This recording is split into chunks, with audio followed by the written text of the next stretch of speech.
Hello everyone and welcome back to another episode of Speedrun Insider. My name is CJitsallGewd. Thank you so much for joining me this week, as you do every week. Remember to rate, review, like, subscribe, share, tell your friends, tell your neighbors' kids. They have little fingers, they have a hard time pushing the buttons. Remember to give us 5 stars. If you don't give us 5 stars, I'm inclined to believe you are a hater. Shout out to Bomani Jones from ESPN for the quip. As always, we have another great episode for you this week. I just want to remind everyone that if you want to join the Discord, you can. The link is in the description of all the YouTube videos. It'll be coming to the audio feed soon. TM. It'll be coming to the audio feed soon. So if you want to participate in the post-episode discussions, you want your questions to be read in the mailbag, if you want to vote on who gets picked to be a guest on the next run of Speedrun Insider All-Stars, you have to be in the Discord for that. So make sure you join the Discord, and yeah, if that stuff's important to you, make sure you do it.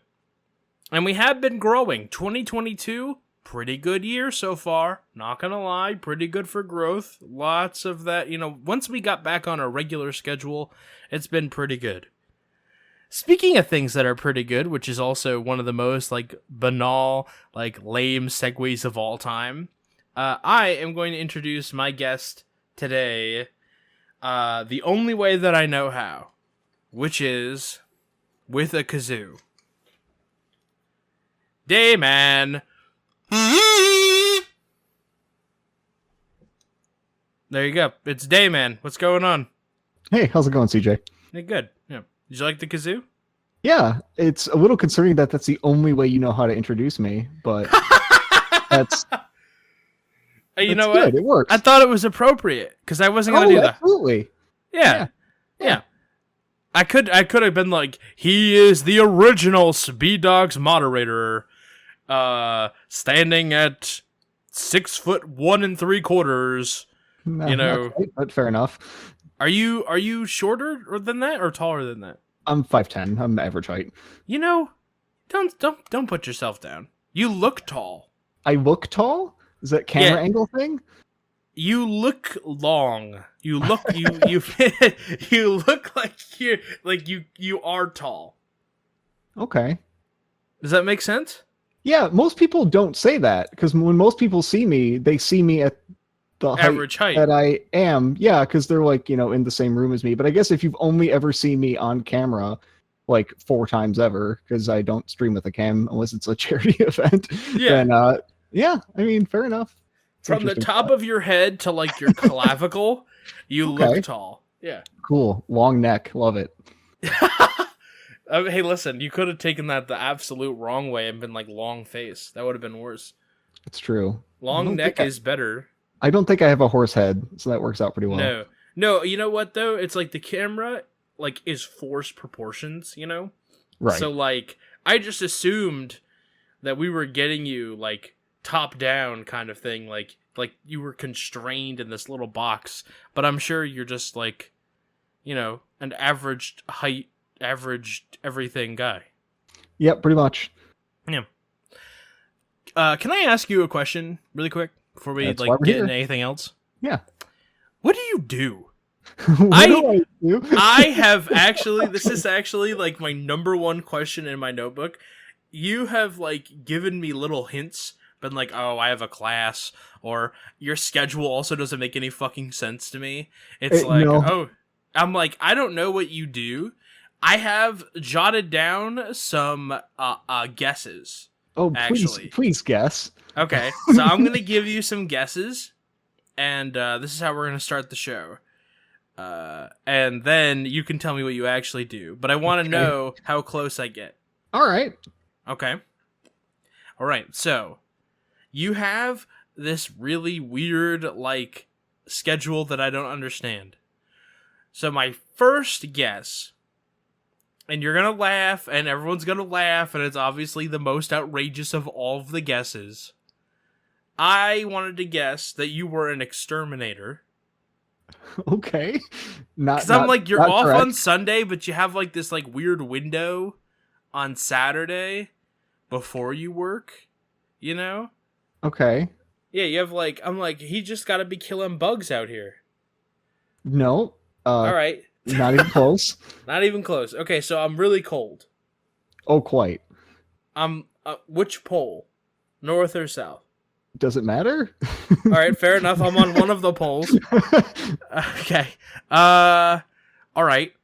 So the second guess was like, in the spirit of killing bugs, I went, okay, he's pretty smart, right? Sounds like a pretty smart guy, you know? He's smarter than me, so let's go with programmer. No. Okay. Don't. I'll lead you down the path of I don't really work in tech at all. Okay. All right. So the next one, I'm not even going to read that one. Cool. I'm not even going to read that one. Okay.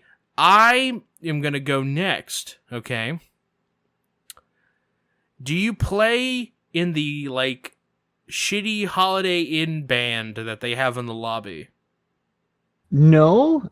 Marginally closer. That's marginally closer. Is it the band part that's closer, or the Holiday Inn part? The band part. Oh. Are you an audio engineer? I'm a music teacher. So I teach private lessons and I do music theory tutoring for some college students as well. So you are a teacher and a tutor. Yep. And a performing musician when the world's a little less pandemic-y. But not as many gigs in the past couple of years as I've had in the past. So, which is unfortunate. I'm primarily a trumpet player. Oh, so yeah. when I wanted to clarify just so that you understood, I wasn't implying that the band was shitty. I was implying that its placement in the Holiday Inn. Oh yeah, bad. I mean, I've played in shitty bands. Like, don't get it twisted. Like, yeah, but that's. Yeah, so I am a musician and music teacher and tutor as needed, but yeah, all things musical in that regard. So you're like a pseudo, like you're kind of like in the professor skill tree. Yeah, pretty much. And when I was in grad school, I taught some college classes. So I have done that and would like to do more of that in the future. So we'll see how that pans out. Okay. Yeah. All right. That's interesting. See, but you keep a weird schedule, so I'm like... So this weird schedule is because most of my lessons are done at a studio that primarily operates outside of school hours. So I essentially work afternoons because a lot of my students are in school. So that means that I can't really teach in the morning unless it's on the weekend, which is why I work all day Saturday except the evening, and then every other day I work in the evenings. So that's why my schedule makes no sense. Yes. Okay. You see, so I basically have an anti-school schedule. So I basically after schools and weekends, basically the antithesis of a school schedule. Yep, the exact, like the reciprocal of that. Yeah, it's so interesting. You know, we've talked with musical inclined people in the past. Collins is a singer. Squidbird obviously makes all of the Speed Docs music. And Zem, opera singer extraordinaire, he's been on the show. So he definitely had some musical type people. So obviously you're way above where I'm about to start my anecdote, right? I'm just saying, you're like way above that mark. That waterline doesn't apply. This waterline doesn't apply to you. But I know that, like, there were a bunch of people that were my music, quote-unquote, teacher going from, like, elementary school through middle school. They stopped making you take music in high school. And then it became, like, an elective. But, man, those people trying to teach music to like, kids that don't want to fucking learn music is, like, gotta be the worst job. What's that like? Yeah, no, so, well, I'm imagining like little kids, right? Oh yeah. So the thing is that I teach kind of all ages and experience levels, which is kind of a byproduct of me doing some work for like a local like studio that does lessons, but also doing some stuff on my own, to where I have like little kids that want to take piano lessons, and then more likely I have little kids whose parents want them to take piano lessons, and that you get a wide variety of enthusiasm when it comes to all that. So, do you have like? So my question was, do you have like one standout, maybe like a situation or student that like was like your worst experience? there are a few that I teach that it's unfortunate because they clearly don't want to be there. They don't want to take lessons. They were told to take lessons, and it's generally the piano students because I teach brass instruments and piano. But piano, yeah. But piano lessons are a status symbol in a way that a lot of like brass lessons aren't. Like no rich parents tell their kid you're going to learn how to play the tuba. It's not a thing, but there are kids out there that do want to learn how to play the tuba, and those are the ones that you generally don't have to worry about, because if they play the trumpet or they play the trombone or they play the tuba or baritone or whatever the brass instruments that I teach, those kids almost universally want to be there and want to get better and want to learn, either because they love music or they really like their instrument or they're having a lot of fun in band class or their orchestra. But it's a lot more hit or miss with piano just because of that reason, because they're being told to do it. And when you have those students that just aren't with it, just don't want to be there, it's a struggle, because you're like, okay, well, I have to, like, I feel ethically obligated to help you even though you don't necessarily want to be helped. So I have to like kind of like ride that line and do my best and just try to make it. And you can usually, after a certain age, kind of reason with them and say, okay, well, what are your goals? What do you want out of this? You're here. We may as well make this enjoyable. Like, what kind of music do you want to learn? What kind of techniques do you want to learn? What interests you? And usually you can kind of steer it in that direction. If you just go with like a cookie cutter approach, you're going to lose those students so fast. For sure. You know, it's funny because I think the piano is really, really cool. But the stuff on the piano that I think is really, really cool comes so deep into it that I'm like, oh, I don't think this is my bag. Like, I don't think I could learn the piano. Because there's like a long way between like, you know, doing like Mary Had a Little Lamb and like Ray Charles. Oh yeah. Yeah, it's a grind. You know, like it's thankfully it's an instrument that it is really fast to pick up at a very basic level, but the skill ceiling is basically infinite, and you're going to have a bunch of different places to stop off every step of the way. For me, it's one of those things where I'm like, you can like put a piano in front of me and I can explain to you like, okay, this is what the keys do. Like, this is their sound, right? This is where they are on the scale. And then you're like, okay, cool. That's great. Can you play something? No. I can tell you how the piano works. I can tell you what happens when you hit each key. I can identify the notes. I can't play. I'm like, okay. I remember I spent like a couple months like trying to learn on a keyboard. Like, you know, a shitty like Kmart special, a blue light special, you know, $95 Casio keyboard. Yep. And that everybody who ever thought about learning the keyboard eventually bought, and like then just played the demo mode. And yeah, I got like the first part of like one song, and then was like, all right, I quit. It took me like 3 months.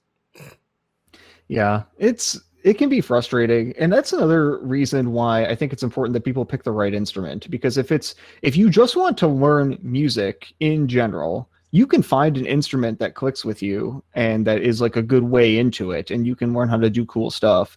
But if you're just picking an instrument because people tell you that that's the instrument you should play, then your motivation's not going to be there. You're not going to want the incremental progress that is inevitably going to be the way forward. Right? Another thing that I've done in the past is working with a company that does like instrument fittings for kids when they join band. where we actually go to the school and we like demo the instruments and we have them try them out. And we're like, okay, well, what instruments are you most interested in playing? And then they're like, I want to play the clarinet. Or like they try a bunch of this one and they're like, well, I want to play the trombone. And that's such an important part of the process, because if they just pick an instrument, then that's not necessarily going to keep their motivation. They need to pick something that they want, or if they don't have an instrument in particular that they're super crazy about, but they do want to be in band, you give them something that they sound good-ish on already, so that they don't get super demotivated in like the first 2 weeks and then quit. Because that's important too. Because if you give them, like, there are people out there, like I have one student, well, I had one student who was taking French horn lessons, and this poor kid, if you were to say, hey, what is the worst possible instrument for him to play in the entire world, I probably would have picked French horn, because he does not have like a super strong predisposition to any of the things that are really, really hard on the French horn. French horn is a brass instrument in which the notes are all really close together. And so you need a really good ear, which he did not have. And you need a lot of patience in order to learn it, which he did not have, and a few other small things, really technical things. But regardless, I basically, after like one lesson of him struggling and not having a good time, and I'm like, okay, well, like, and I straight up asked him, like, what made you choose horn? And he didn't have an answer. I'm like, oh, you poor kid. So like, okay, we need to like, maybe you should look into something else, not because you can't learn this. Like, I believe that anybody can learn any instrument, but if you're having a miserable time, just stop. Like, please. Like, there's no valor in playing an instrument that you hate. Just pick something you like, please. You know, it's really funny. I look back at my musical journey, which, like, my sister was like an all-state like singer, right? And I was surrounded by people in my life that were really musically talented, and in the most bizarre way possible, that was such a deterrent, because the gap was so large at every given point. Like, in elementary school, we had, in my class, we had 6 kids, that's 6, that could play by ear, that could pick up basically any of the instruments and just play. And just be like, oh yeah, I can play that. Never saw it. They couldn't read music, but they could play it. Right? And it was like, right. I didn't go to like some charter school. I live in Podunk, New York. And we had 6 kids. And it was remarkable. And it made the newspaper. It was news. Think about that. That phenomenon was reporting. It wasn't worthy of being reported, but it was reported. Right? Right. And then, I remember, it was like, hey, we need, basically, the entire band graduated, because you could only do band in 4th or 5th grade, and they had no 4th graders. So, I got to 4th grade, and the entire band graduated, and they had to start over. Oh, no. Because you could only do band in 4th or 5th grade, they didn't have any 4th graders. So, they were like, alright, so they had that company, like you explained. They come into the school, and they sit with the kids. And they said, okay, and so the stage was connected to the music classroom and the auditorium and the lunchroom. So you could like walk out onto one room. You could walk out of one room, be on the stage, which was in the auditorium, and the other side was the cafeteria. Right? So They were like, okay, if you want to play the flute, go sit at this table. And the entire group of kids walked over to that table. Like all 30 of us. And they were like, okay, we have 2 flutes, so you can't all play the flute. And we were like, we'll take turns. And I don't know why everyone wanted to play the flute either. They eventually ended up giving it to, like, they basically just pulled names out of a hat. And we're like, okay, everybody else has to pick a different instrument. So then, in the funniest thing that I could possibly explain to you, the shortest kid, he grew up to be 4'10". He was clearly 4 feet at the time. Right? He picked the tuba. It happens more than you'd think. And it the makes littlest me laugh guy. every time. Oh, it's great. It's like a little leprechaun holding this like elephant tusk. I used to work for a program that did after school lessons. It was an orchestra program, and they had a like the smallest like kid in the whole like third or fourth grade or whatever it was played the baritone. It was like bigger than her, and it was like someone had to bring it to her chair because she couldn't lift the case, but she could play it and it was great. But yeah, that happens more than you think, and it's funny every time. Like, is it just like this sense of like they think it's funny? Because I I think don't it's know. hilarious. Well, originally she had played trumpet. She was originally one of my students, and she was like smart and good at what she was doing, but she struggled at anything even resembling like a mid-range or high note, and was doing really good on all the low notes. I'm like, do you want to try a low brass instrument? She's like, sure. Like the chillest kid of all time. And so we gave her a baritone, and like she was like instantly hitting all the notes that she needed to hit. And I'm like, do you like this better? She's like, yes. I'm like, wonderful. Keep that. And so just sorting after the fact, and I was talking to my friend who had originally done like her like entrance, like not entrance evaluation, but like originally testing out like, hey, what instrument do you want to play? And she's like, I want to play a brass instrument. And then I said, so everything she was playing was just coming out as a low A. And he was like, yeah, that's my bad. That was the first note she got, and it sounded really good, and so I just rolled with it. And I'm like, all right, fair enough. So. Yeah. I think it's funny. I think music's really important. I hope that people I hope kids, especially in these pandemic times, I hope we don't lose like a micro generation to musicians, you know? Right. I hope that like we still find ways. Like there's like my boss's kids just had like their school concert. So like I think they're still doing band stuff and orchestra stuff, which I hope they continue to do. Yeah, they are. This year in particular, it's still working out. Last year was a little bit dicey, but but this year things are like this academic year, I should say, is a little bit more conventional. We have a lot more kids in lessons, a lot fewer schools doing virtual learning, and a lot more opportunities for just music in general, smaller, large scale. Yeah, for sure. I honestly thought that like remote learning was going to catch on more than it did. It kind of was just like a need that was met, and then they immediately went back to what they were doing before. It is a logistical nightmare. It is a logistical nightmare for all the reasons that I'm sure you and I will lay out. But I had a coworker who I'll say is usually like right on the Trump wagon, like most of the time. So just to kind of put you where his disposition is.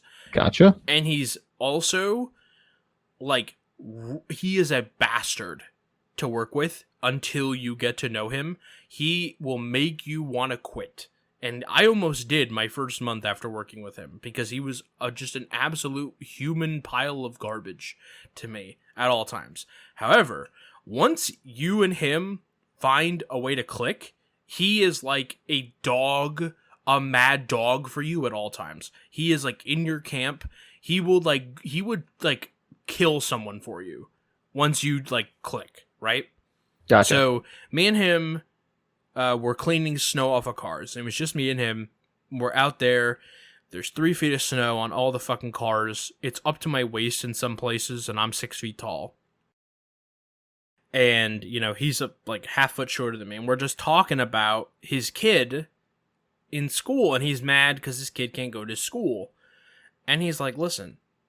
He said, just this like super angry guy just had this the most measured conversation. He goes, me and my wife both work here 8 hours a day.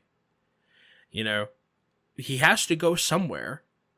That's how we can live. That's how we can like make a living, is by sending him to school. You know, I get that they're not supposed to be daycares, and that's kind of what they are.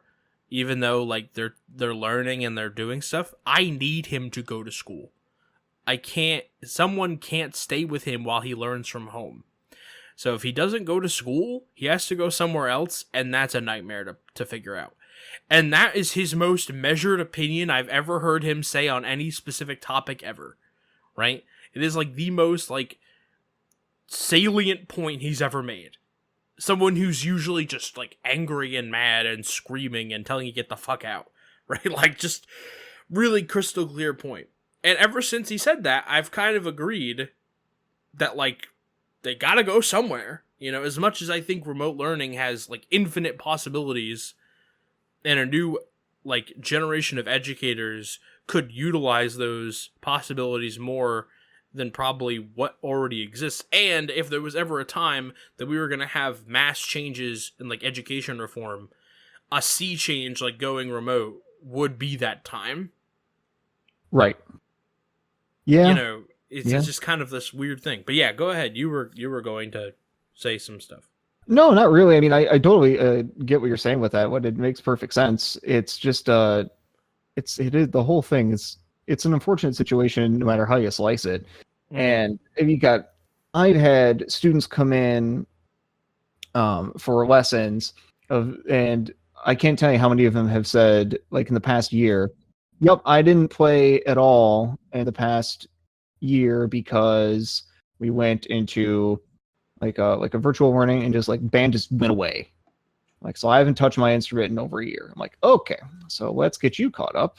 And that I've had that one happen, or I've had people talk about, and I get to hear all the details of their experiences with the like the virtual learning and like the online band and stuff like that. My nephew had that issue of like the virtual learning. Like, oh, well, we like last year, it's like, well, we need to have your concert, and so the virtual concert, which is you submit a recording of the thing and then the teacher stitches it together, which of course I imagine what she did was pick like one from each kid that sounded okay and stitch those together, because I can't imagine wanting to actually put 35 people recordings all in one, because it would sound absolutely horrendous, because only 10 of those kids know how to play.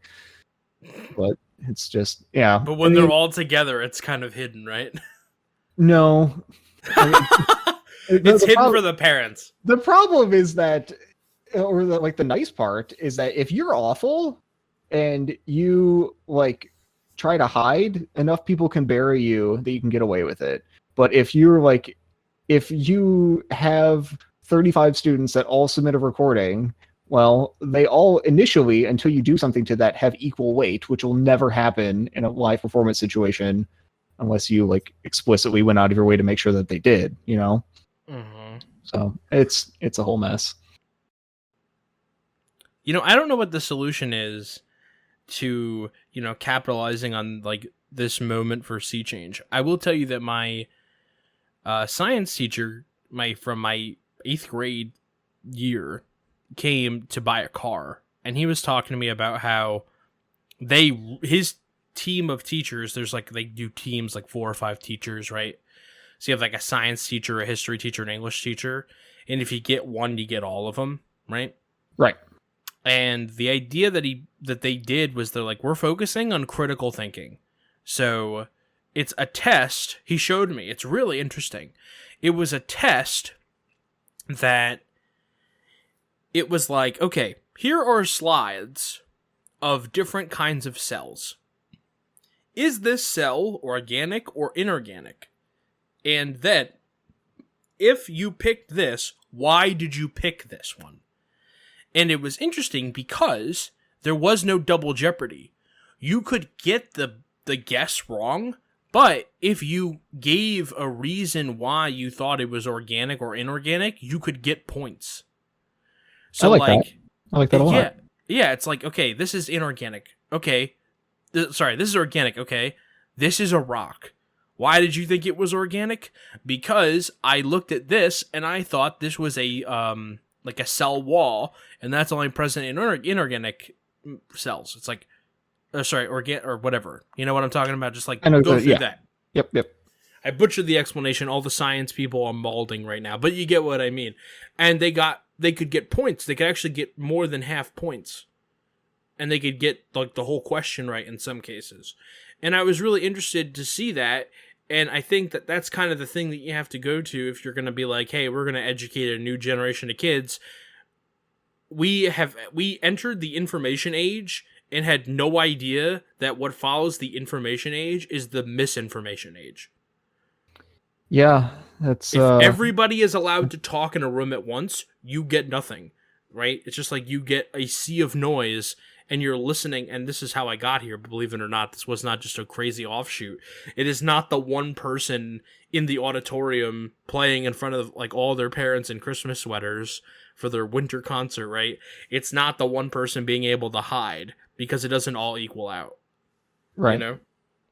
Yeah, I mean, I think the best argument against free speech is free speech is what it comes out to. It's just like, oh, if all these people are allowed to talk, it becomes, of course you have to allow it. Like, you have to allow, everyone to say what they need to say. But and then with all the misinformation that goes out, it's sad is what it is.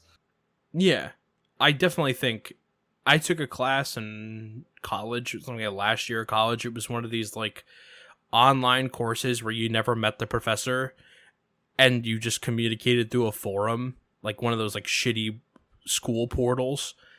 And it was called information literacy.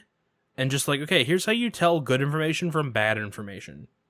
And I thought it was a complete waste of time, and I got 100 on it, being half asleep and like doing all of my assignments the day they were due. But there are people that failed that class and it was required to graduate. And I'm like, how did you fucking fail this class? Like, yeah, well, I mean, you know exactly how they did. They didn't read it. Like, it's not a mystery. It's the people that don't read what they're doing and don't pay attention. Why would they do it on the class where the only thing you have to do is read it and pay attention? Why would they change for that one class? You know the people. We've all met them. Yeah. Yeah. But you know what? It's funny. I always think these people get weeded out, and they never do. I always assume that at some point it catches up to them, but the system is like a strong current that just pulls them along. Yeah. Yeah. Well, this has been a very exciting portion of the Education Insider podcast. But yeah, we would be remiss if we didn't talk about speedrunning in some analog. Also, I never explained who you were. I kind of did. I kind of said you were tall, and then we decided you weren't. No, and then we've been off to the races. So yeah, you. I met you because you just kind of. I think you joined CC's Discord at one point. Yeah, that was an interesting one because I had been running. I ran Pokemon Snap for a while, and one day Calcium Lemon just DM'd me a Discord invite link, with no context at all, and so I just joined and never really said anything until like several months later, and then I would start talking to people. Yeah, that one confuses me to this day, but fair enough.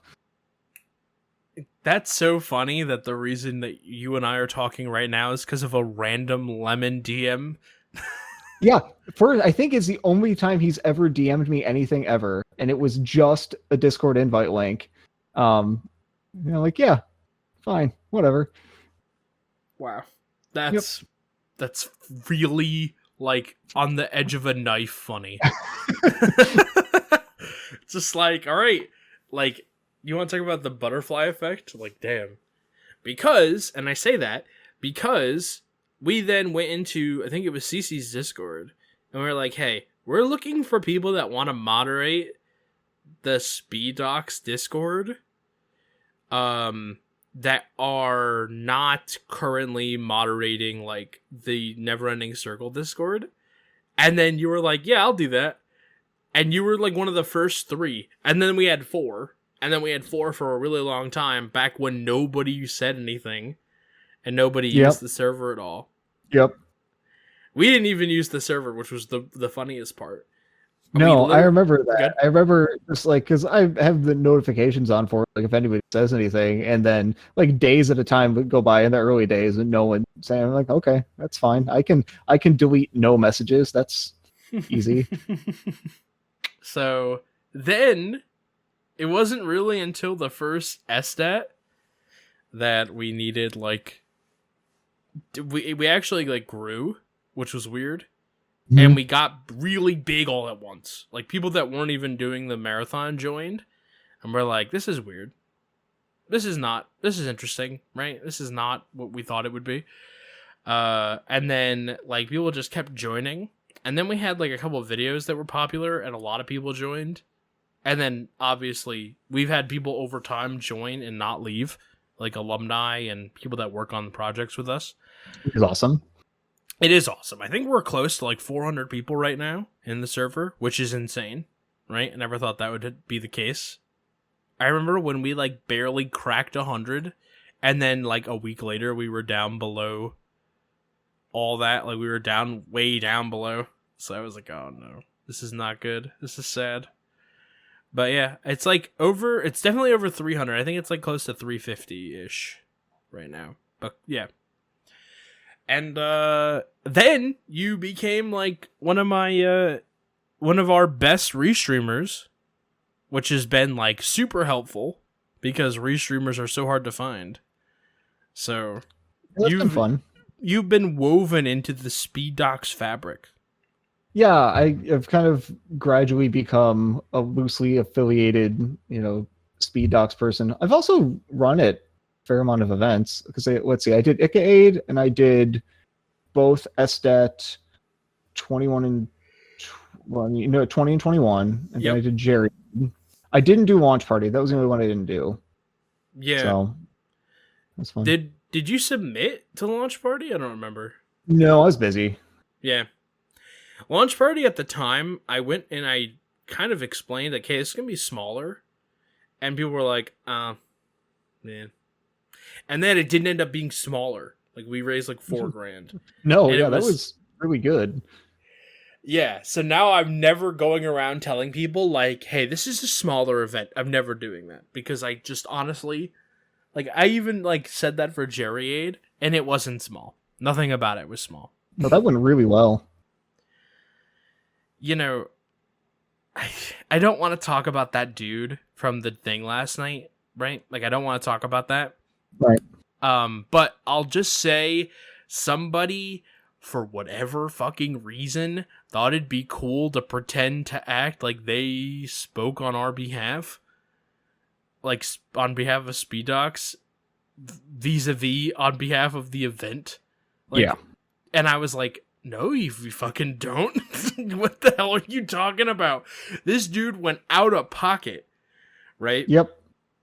And, like I said, I don't want to talk too much about it. But I bring it up because, like, one of the things that was said was that we plan an event in 2 months. And that wasn't true for the event that they said that we did. Right? And he was using it to be like, oh, you suck because you can't plan an event faster than that. Event planning is really difficult.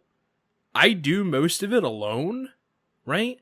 Like, most of, like, the planning stuff and the idea stuff, I just think of and then work out with individual people. But that takes months, right? Like, the idea for the bumpers came to me, like, a whole year before we did it. It just, there had to be, like, a lot of other stuff in place.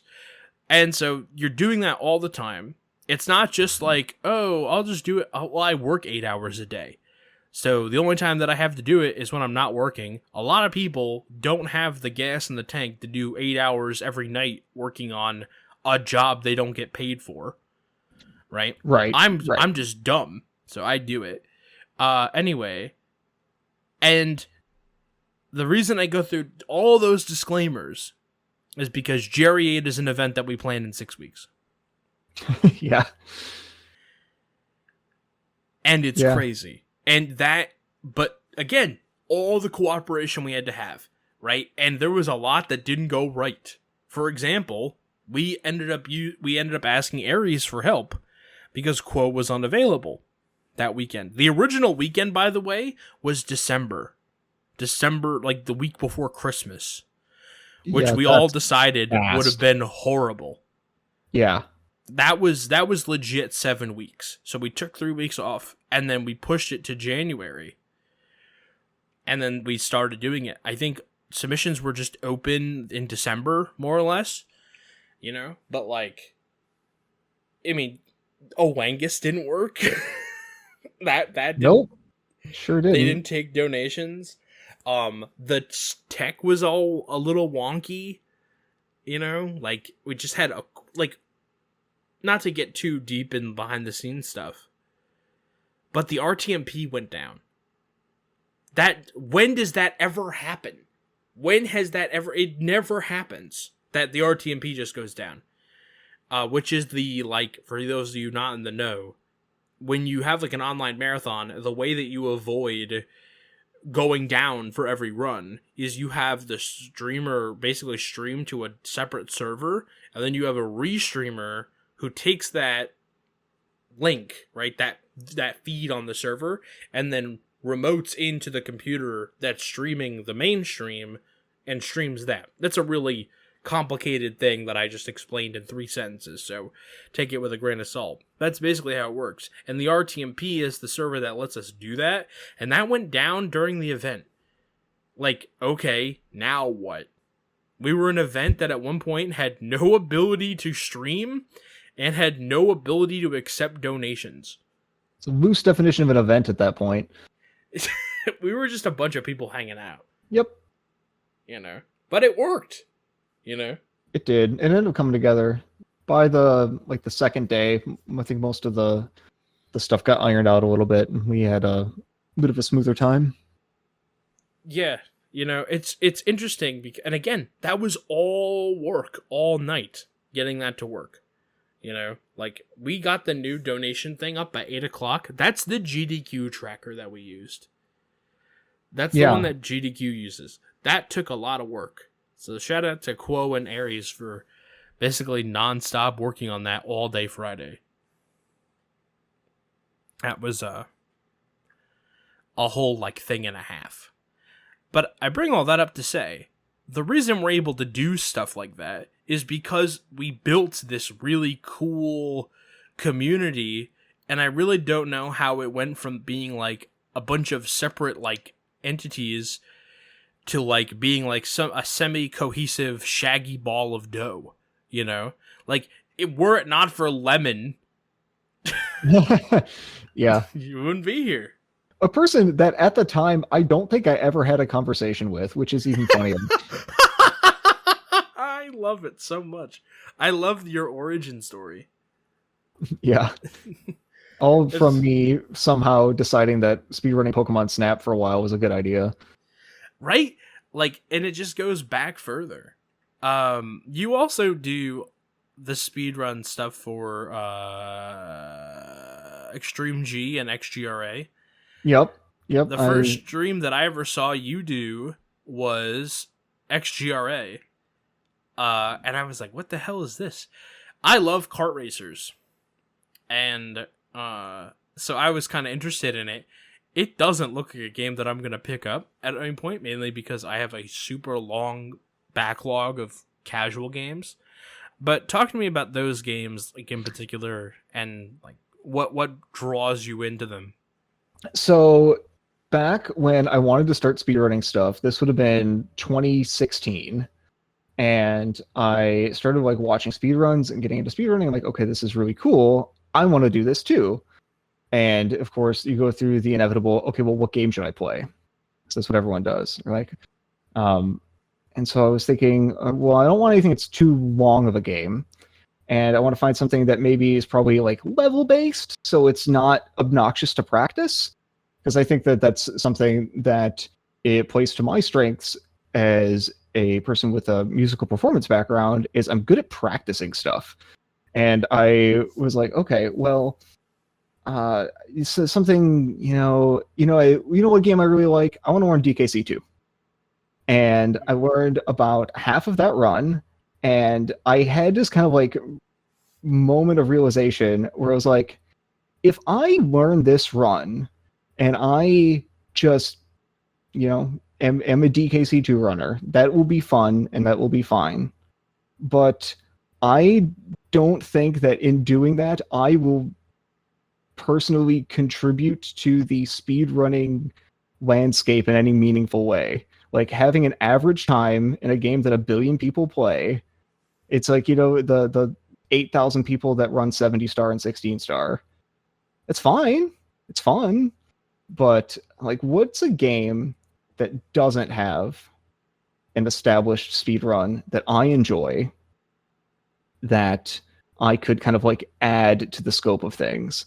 And I don't think that this would be like as doable now, because it's funny to think of early 2016 as being like the old times, but that was like, speedrunning is so much more developed now than it was then. Then I was look through my like the games that I had just like chilling below my TV stand, and I saw my copy of XGRA, and I'm like, you know what? I love that game. No one else does. I bet there isn't a speedrun for it. And so I go and I look everywhere online, look on speedrun.com, nothing. There's not even a page for it. I look and Google for if anyone's trying to do speedruns. No. There's some like old time trials on YouTube with like 4 views. And it's it. But no one's ever like routed out like the whole series run or anything with the power-ups. And so I'm like, well, I guess I'll do it. And so I decided that I would enjoy more making a new thing than just kind of like learning someone else's thing. And so I decided that that was going to be my project. And the cool thing about that was that you can do a run of that, like even apart from like the individual level practice. It's not long. You can do the series run that I talked to some people, and we kind of decided that that would be the best possible main category in under 40 minutes. And so you can just, from putting the game in the console, playing through the run, and putting the console back away, you can do it in 40 minutes, which is amazing. And so, like, I was in grad school at the time, and like, okay, well, before I head out and do all this stuff, I'm just going to like try to do like 1 run a day until I have the game memorized. Mm-hmm. And then from there, I was like, okay, well, I'll do a bunch of ILs and I'll get fast. And then I'll do a bunch more runs and so on and so forth. At this time, I do not have a computer that is good enough to stream. I can record, and that's all I can do. And so I would go through, and by the end of I think my first run with splits was like November of 2016. And by January of 2017, I had a page on speedrun.com for it. And I basically worked throughout most of 2017, just getting the best times I could, and for like the individual levels and for the main run. And then it wasn't until the following year in 2018 that I met the people that ran the rest of the Extreme G games. Because at that time I had also done a little bit with Extreme G3, a game I do not like, but it was, but I tried it out a bit, and the world record at the time was like super unoptimized. And so I learned that, and I beat that, and I knew at the time, like, this is not a good run. Like, this is the best recorded run currently on the leaderboards. It's not good. And of course, nowadays it's much, much better. Not by me, but by people that actually know what they're doing. And then I met the rest of the Extreme G people, and we're a fairly small but tight-knit group. And we all kind of like dabble in the other games, even if we're not experts. Like we've got some people that run like 1 and 2, or like me, I primarily do Extra, which is 4, and a little bit of 1, and so on and so forth. But it's been really fun to kind of like, drag those people into it as well. Like, hey, you should come try this one. It's a lot of fun. And of course, most people that do try it end up enjoying it. It's a fairly accessible game with a really high skill ceiling, which is, I always think, is the most interesting situation. Yeah, 100%. I remembered while you were talking about that you and I, short-lived as it was, ran a small community, which inevitably was disbanded and reabsorbed, for Inertial Drift. Yeah, that was fun. That was fun. It flamed out spectacularly. Yeah, I mean, it got hijacked by someone that actually cared, which is fine. I mean, that's the best case scenario. Like, yeah. My motivation there was, this is going to be a scattered mess because it's simultaneously released on every console, and the Steam leaderboards were broken day one. I'm like, okay, so this is not reliable. Let's create a hub, and if it dies, it dies. If it lives, it lives. But we can at least give a place for people to have something to put their times and kind of compare things. And that was fun, and I do enjoy that game. I was disappointed by the last car that you unlocked, because I thought that it was boring. And I think that the last car you unlock in a racing game should be the coolest car, right? And instead they made it like it's a drifting game, Inertial Drift, right? And the last car is all like a conventional like grip based like F1 style car. Like it's completely goes against everything that the game establishes, but not in a way that's fun. Right. And is like, oh well, I wanted like my racing game background, like my favorite racing game is Diddy Kong Racing, and famously TT, the car you get that's like you have to beat all the time trials and all that, and you beat all the staff ghosts, you get him, and he's busted, and he's so much fun. That's your reward. You put in all the work, and now you get the coolest car. And in Inertial Drift, you put in all the work, and you get a car that you would not want to use. And they're like, well, that sucks. But apparently they are adding DLC. They are adding new cars and new tracks. That's pretty cool. Which is funny because that game came out years ago. But yeah, I'm down. Yeah. So they did, at some point, they messaged me and said, hey, I forget who it was. I think his name was Bones. And he was like, hey, you don't accept, like, we have a really thriving community, right? But the Speedrun.com page makes it look like a dead game, and it's not a dead game. It's a very live game. And at first I was like, okay, well, you guys don't submit videos. And they're like, yeah, we take pictures. I'm like, because not everyone can capture video. I'm like, yeah, the Speedrun.com page is just videos. So whenever someone submits a time that doesn't have a video, I don't accept it. Because they don't upload a photo. You know, right. It's just like, okay, no proof. And I'm like, if you guys want to keep track, go ahead. So then afterwards, I was like, if they actually really care about it, and I don't, right? Because I'm just trying to like make it keep looking good and not get off the rails. Like, I was like, okay, sure. Yep. I just gave them mod, and I was like, go nuts. They then immediately approved a bunch of runs that didn't have video. I'm looking now, and I don't think any of them are still up. And they just use their own leaderboard. Yep. So, you know, okay, it's like, that's fine. It's cool. Yeah, it's totally cool. If the people that love that game are having a good, if the people that are out there loving the game and having a good time, that's all that matters. Yeah, exactly. I was hoping that we could use the SRC board as some kind of like tool, because I don't even think Sean is number one in a lot of these tracks or anything. I definitely know that someone has beaten my one remaining time. You know, You have a couple on here. I have one time left on here. It is Sunset C Circuit R, and it's the 3-lap, and the only reason that I think it's on there is because it's really fucking long.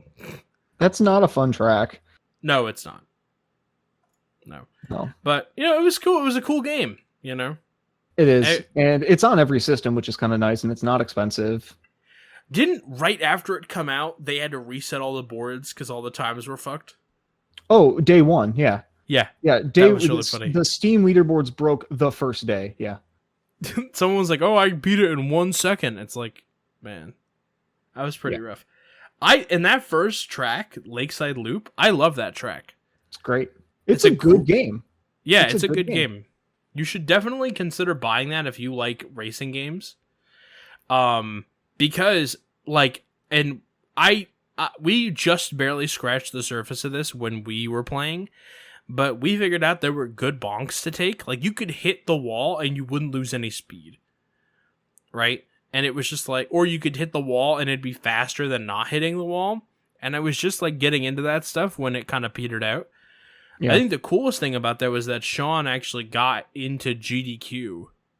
Yep. Yeah. Yeah, that was really cool. And then right around that time, they also found like some out of bounds stuff too, and it ended up getting kind of nutty. Yeah. I think that they really focus on like the individual game stuff, like the individual levels, and I don't think anyone does like the full game anymore. Yeah, I mean that's the case with most racing games. Is Yeah. people care more about ILs than anything else, which is even in the case of like in XGRA. I've managed to like rope multiple people into doing ILs, but to this day, no one else has done an all tracks run except me. I got people to do the series run, which is only half the tracks, but the all tracks run, which is the same length because you only do 2 laps per track. Yeah, no one cares. It's fine. What is the fastest console to play XGRA on? GameCube. Why is it GameCube? Because GameCube handles the weather effects better than PS2 or Xbox. Interesting. The weather effects lag more on PS2 and Xbox. However, if you're doing ILs or all tracks where you don't have to do an extreme weather event, then they're all the same.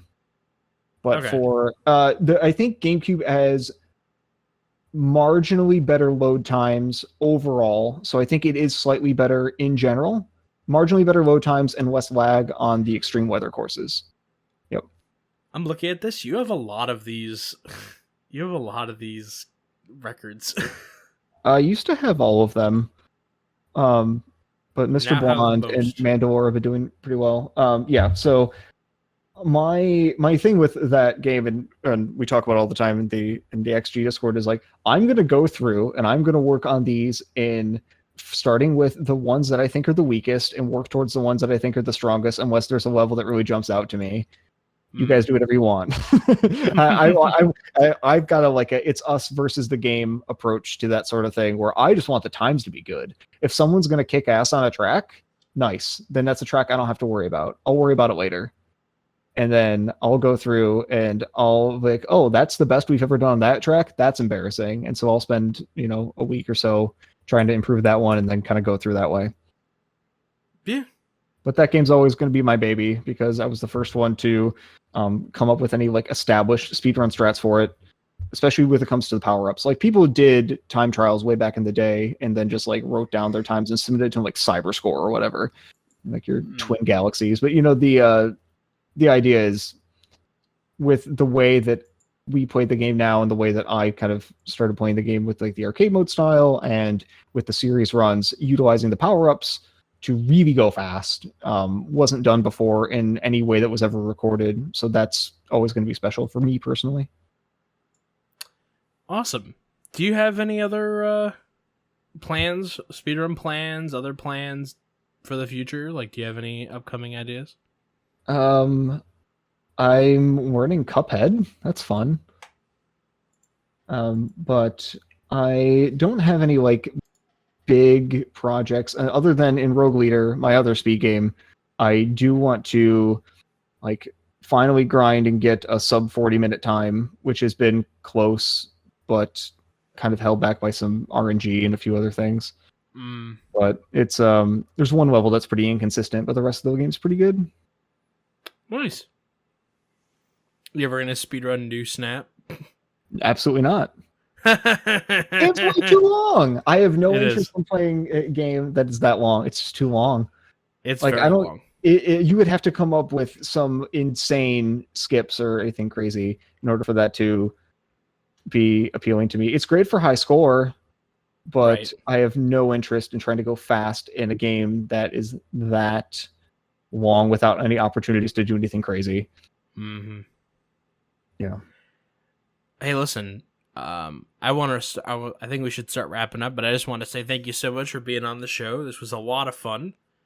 I'm glad that, it's funny, like, if you guys thought that the 40 minutes we did on education and, like, learning and teaching and music was fun, I'm not kidding, I didn't know what he did for a living. So that was all, like, on the cuff. That was pretty cool. Yeah, yeah. Go ahead.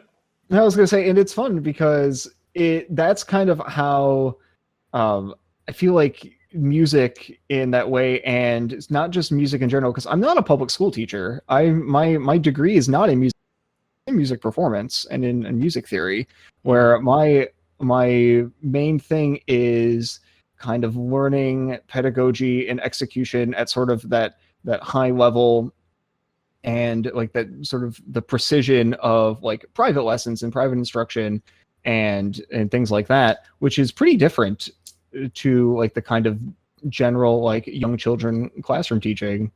And I do think that there's a lot of overlap, like you were saying before, between a lot of like speedrunning and like I also play fighting games and things like that, incorporating music of like the kind of like learning and thinking that goes into that. It's really interesting. You hear a lot of overlap. Yeah, 100%. And it was a great conversation that I'm glad that we got to have. I want to thank you for being on the show. This was a ton of fun. I want to thank you to everybody who listens to the show each and every week, because we could not do this without you. If you want to follow my guests, you can follow them on Twitter. That is twitter.com/Dayman, DAYMAN, AAA, all caps. That is at DaymanAAA. You can follow them on Twitch. That is twitch.tv/DaymanAAA. Again, DAYMANAAA. So, thank you so much for being on the show. I really appreciate it. Thank you so much to everyone who listens. And we will be back next week with another great episode for all of you. Stay tuned and have a good rest of your day.